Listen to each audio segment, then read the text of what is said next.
Hello, and welcome to Startups in Real Life. We're in week 3 of a 10-week, 2 times a week discussion with Rae Hames. Normally, you're not looking at Rae right now, to talk about all things startup. If you have any insights, support, advice, we would love to hear it. Drop us a message and we will connect. Let's get to it. Good morning, Stacy.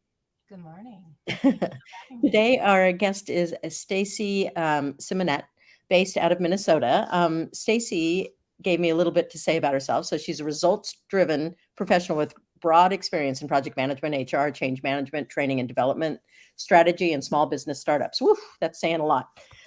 She's got a successful track record of leading global cross-functional project teams, managing complex system implementations, and delivering transformational HR initiatives. It sounds like you've had an exciting career, and it was really nice to talk with you yesterday, and we've really appreciated your support to date with the program. So Yes, thank it's you been great and that you've been welcome. coming along. Today, what we're going to talk about is managing teams of freelance talent. So I'd like to start with a couple questions to you, Stacy. So talk to me about your approach and what you would do to address setting up just processes in general of managing freelance talent within an organization. Sure. Well, thank you for that.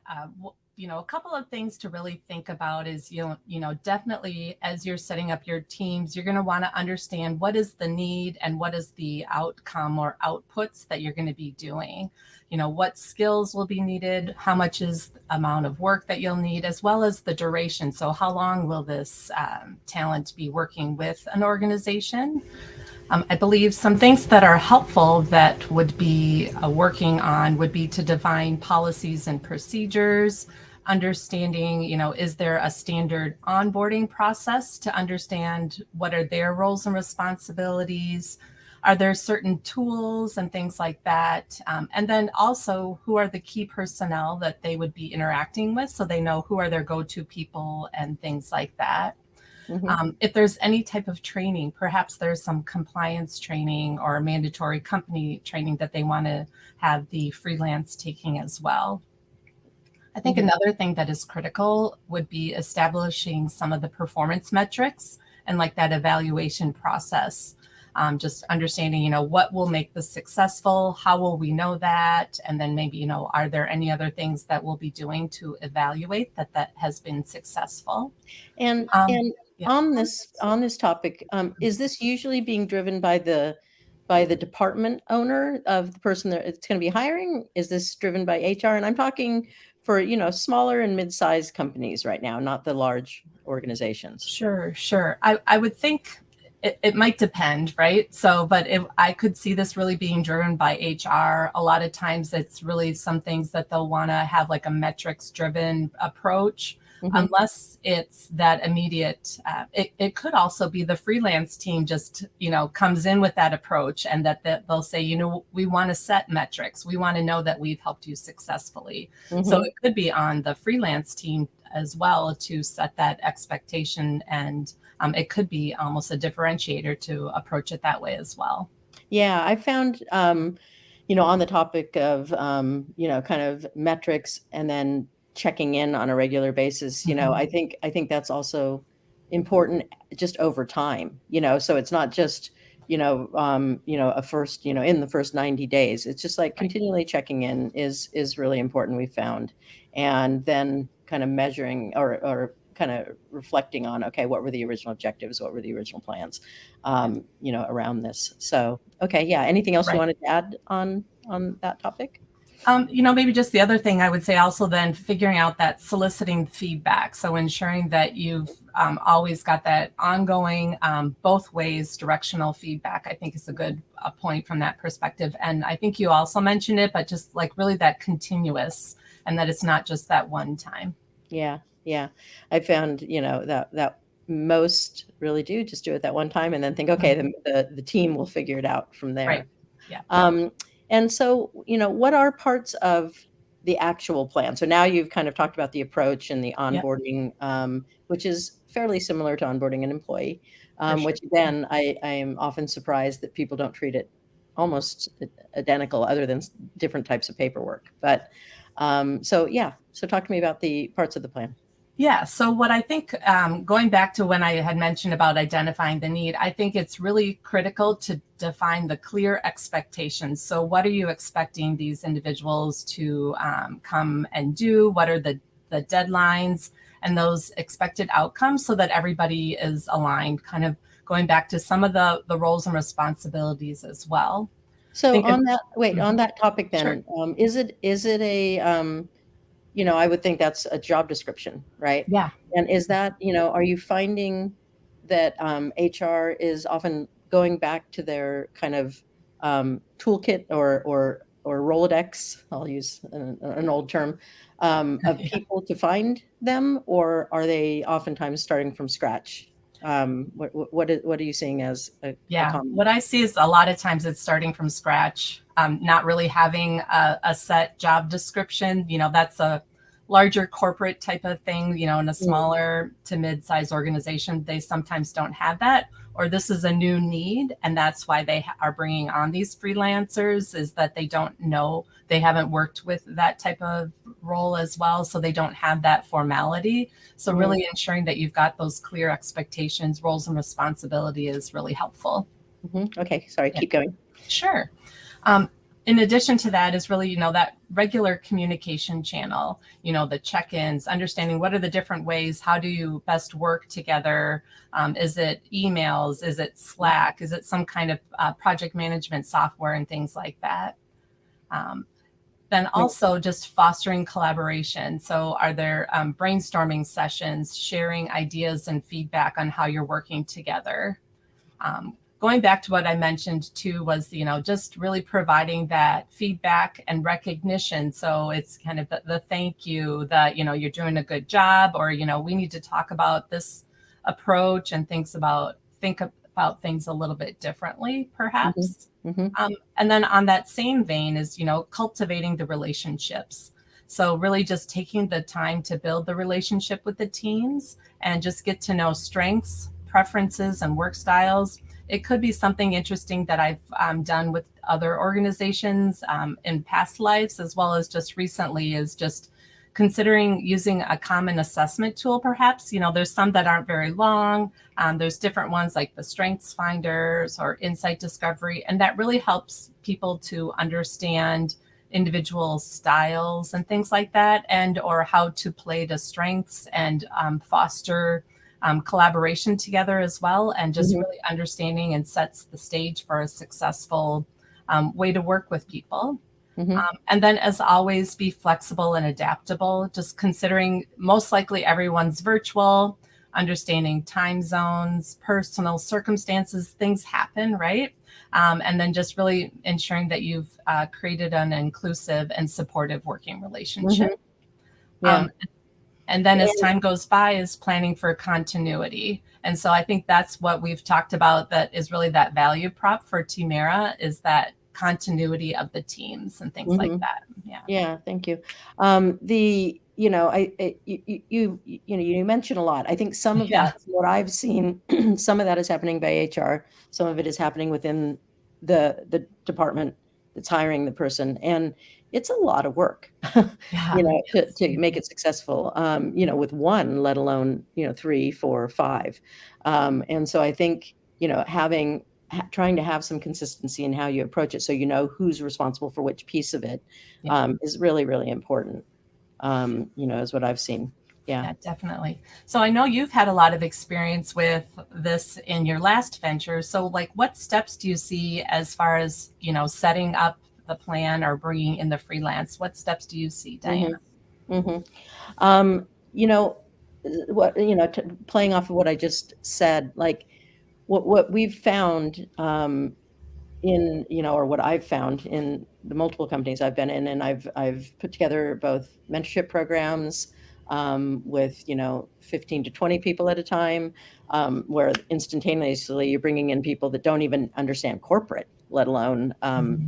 the department that you're working within. So, that, as well as bringing in teams to help other companies, yeah, as an outside agency, to build out their creative initiatives and things like that. So, coming from both of those, um, I think the first thing is trying to really shore up your talent way ahead of the need, way ahead. And so, what we've tried to do in the past is, 6 months before, if possible, you just start greasing the wheels, whether it's on LinkedIn, whether Mhm. it's, wherever it is, you just start putting it out there, like, going to be needing this type of talent, soon. If you're interested, please reach out to us. And so that's kind of the first step. And that's true, like I said, on any type, whether it be an internship program or whether it be really building out a team for initiatives. So, reaching out. So I call that the show of interest, and then once you get them, having a consistent place where you're holding all of that information related to that talent. And then it's about vetting them. And that's where usually, yes, HR comes in, but there's the team itself as well. I think Mhm. sometimes we rely too much, like, oh, it's the recruiter's job. And Yeah. God, I love recruiters. I mean, people, they are priceless, in their ability to vet in a good way. But it's also important that, even from not just a cultural fit, but from a knowing the entire team that's on that project. And this is where sometimes it breaks down with a mid-sized company if you only have the recruiter really driving that process Sure. too far along, is you need to make sure that it's really going to mesh with the team that you have today. And, in a smaller company, that's usually fairly easy. And, if there's recruiters out there, I'd love to hear your feedback on where you think that line is before you bring in the business unit Yeah. owner, to help in that vetting process. And then you kind of invite them in, to the team. Sometimes it's like I said, pre-project, and you just say, we are very interested in working with you, and here's kind of, a little bit more information about us. How are you feeling about it? And then, if you're pulling them in early, you might just start the MSA project, which is the Master Mhm. Service Agreement project. Process, because sometimes that's bigger, because then from there you're going to have regular project agreements or statements of work, Mhm. Yeah. that are kind of going into play as that person, works with you either one time, two times, three times, or more. So once the true onboarding comes, again, hand that over to HR. That's, where some of the HR paperwork comes in, very similar to when you hire an employee, just slightly different paperwork. And sometimes, you need an employer of record, like maybe you don't want to bring that person on independently or that group on independently if it's not if it's not a small design team or something, and it's actually a separate group of people coming in. There's some risks there. You have to make sure that it passes, some of the tests, that are appropriate for having a freelancer on your team. And here in California, that's a very hyper topic. From Mhm. 5 Yes. years ago, or so, when the whole gig economy law came in and threw everybody up in the air and tossed us around, scrambled us up, and then everyone landed again.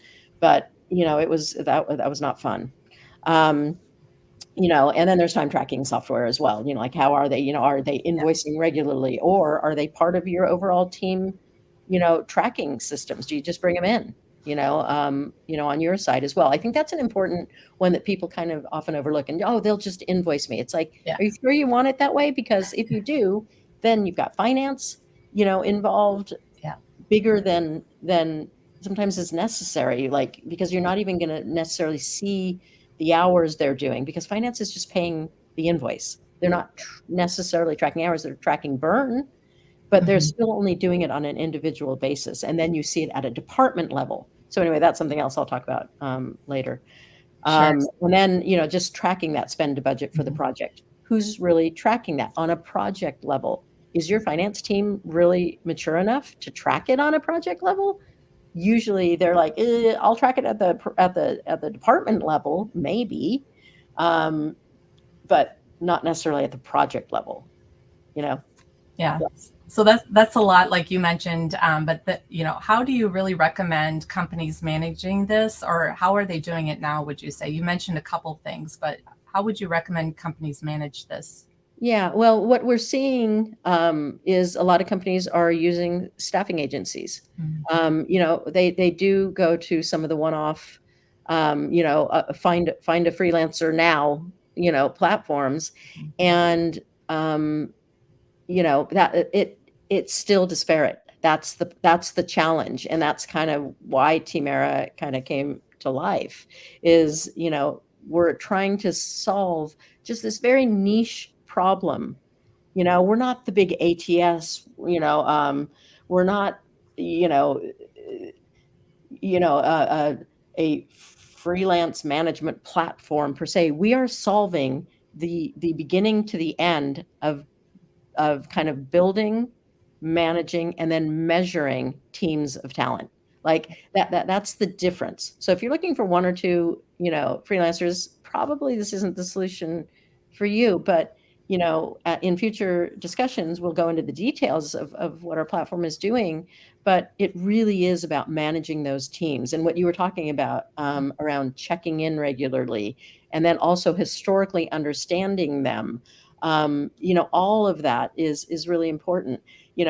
Those contracts, we have a couple different contract types for you, Yeah. so that you can just use that instead of having to bring in a legal team to do that, because you do want the structure, as I said, have a master agreement, and then you want your statement of work.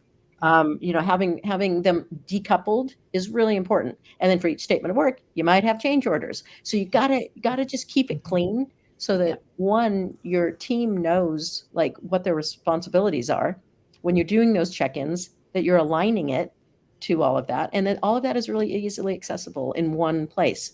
Because in the norm, that thing sits with legal. So then you've got to go and find it and go, oh, where is it? Is it in DocuSign? Do I have to go to the legal department? And then you've got all these separate Mhm. ones, some from 3 months ago, from 6 months ago. Okay, when is that contract due?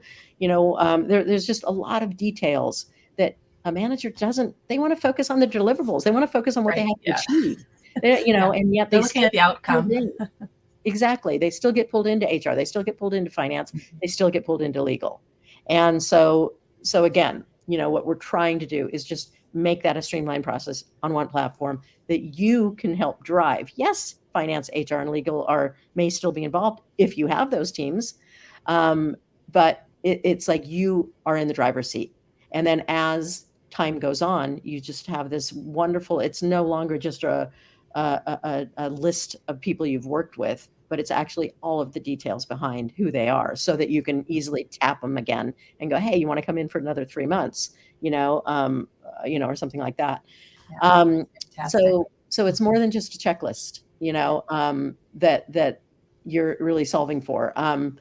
And the other thing is, that I always talk about is the tribal knowledge. Like, Mhm. oh, hey, who was that we worked with 3 months ago? Who was that woman who, was able to do some really cool stuff in this area? And then you might go around and three of you are sitting in a coffee huddle, and it's just like, oh yeah, maybe we should bring that person on again. You Mhm. know, Yeah. okay, do you have their contact? No, no, no. Oh, okay, let's go to HR. And then HR is like, okay, what was their name again? And then it's just, Yeah. again, it's going into this like constantly having to find information. And so our hope is that we can just put it all in one place for you, so that it's easier, for you to do. Um, so, and the other piece is around that spend and budget, that you even mentioned. It's just like Mhm. you want a frictionless way to be able to renew those statements of work, to do a change order if you just need to add a little bit more time. Yeah. Um, and things like that. So, I think when it comes to teams, it's a different problem, but we treat them all as if they're individuals. That's what we're seeing across the board, whether Sure. it's a Yeah. mid-sized company or even a large company. Sometimes, people aren't often treated in the groups that they're actually working in outside of the business unit that's working with them. Everybody else is treating them like individuals, and of course, we're all individuals, but when it comes to managing it and really understanding where I'm at and measuring even the ROI, I mean, that's another Yeah. piece that we do is measuring, okay, I just spent this quarter $100,000 on these X number of people. We put out, maybe it's a Q4 campaign for some, B2C type, situation. You've now got to see, was it worth it? Was that 100,000 worth it? Okay, where is that being measured? Oh, yeah, what, are you having an intern do it? Maybe which, by the way, love interns. They Yeah. do awesome work. They Yeah. could do it, but do you have that intern? Yeah. You know, or is it somebody in your FP&A department? Oh, we don't have FP&A. We're not big enough. Yeah. You know, many aren't. You Yeah. know, or they're too busy doing some of the bigger corporate initiatives. They don't have time for your initiative, you know, for your project. So that's another very, very big gap that we're seeing. It's just like, let's pull it all together. If it's all being managed in one platform, we can just pull in some of that data. If it's a campaign or a multiple set of campaigns, whether it be from a video advertising or other types of, you know, if it's around the advertising space, easily able to suck that data in and then match it to that team and say, oh, look how much you guys made. Yeah. You know, based on not just the spend of the team, but the spend of the campaign, and then the revenue that came in, you know, over that time period as well, related to what that team was promoting. So, So yeah, great value prop. Yeah. Mhm. so that's kind of, you know, what I have to say about that. So, any other thoughts you have? You know, I think we've had a nice discussion here. Thank you, Yeah. Stacy. Yeah. I appreciate it. So very good, very exciting to keep watching along your path. Yeah, yeah. Is there anything else you'd want to add to what I said, or anything that you thought I missed there? No, I think, the complexity around all the contracting and things like that, I think would be the another value that you could bring. And then really the focus on that it is a team where you're saying that typically it's been individually, they've been coming forward, and it is, the output is a team's deliverable, right? So, and Yeah. it's that one deliverable, but with lots of complexity to it. So, Yeah, no, it's yeah. true. Well, great. Well, Okay. thank you again. This is a Yeah. great Thank you. conversation. We hope to Appreciate have it. you on again in the future. All right. And I will talk to you later. Take All care. right. Bye. Thanks. Bye bye.